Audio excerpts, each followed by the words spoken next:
Welcome to my channel Masara Karpom.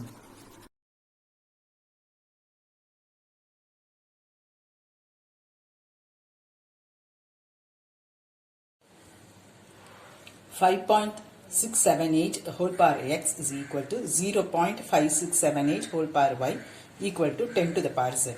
First, இது ரெண்டையும் combine பண்றேன். 5.678 whole power x is equal to 10 to the power z. ரெண்டு சைடும் power வந்து 1 by x raise பண்றேன். இங்க power 1 by x பண்ணா என்ன வரும்? into 1 by x, அது ரெண்டும் cancel ஆயிட்டு 5.678 equal to 10 to the power z whole power 1 by x, that is 10 to the power z by x. Okay வா? அதே ஐடியா இப்போ இது ரெண்டுக்கும் பண்றேன்.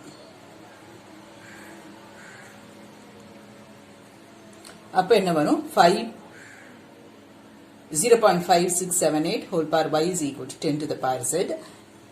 ரெண்டு சைடும் raising power to 1 by y. அப்போ இது 10 to the power z by y. இந்த 0.5678 வந்து 5.678 by 10 எழுதலாமா? அப்போ இது 10 to the power z by y. Then இந்த 10 அங்க கொண்டு போறேன். 10 to the power 1. அப்போ 10 to the power z by y plus 1.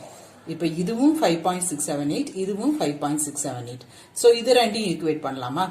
z by x is equal to z by y plus 1. Equating pass. Then ரெண்டுமே கீழ பேஸ் ரெண்டும் same. அப்ப பார் ரெண்டும் ஈக்குவலா இருந்தாதான் இந்த ஈக்குவல் டு சைன் ஹோல்ட் ஆகும். z by x is equal to z by y plus 1. அப்புறம் z by x is equal to z plus y by y.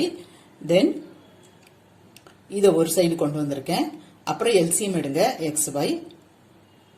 Then cross multiply பண்ணும்போது இந்த xy போய்டும்.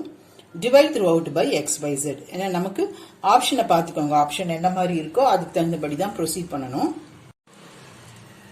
Divide by x by z பண்ணும்போது 1 by x minus 1 by y minus 1 by z is equal to 0 ன்னு வரும். நமக்கு option B. Hope this video is useful to you all. Do like, share, comment and subscribe so that you can track and crack. Thank you.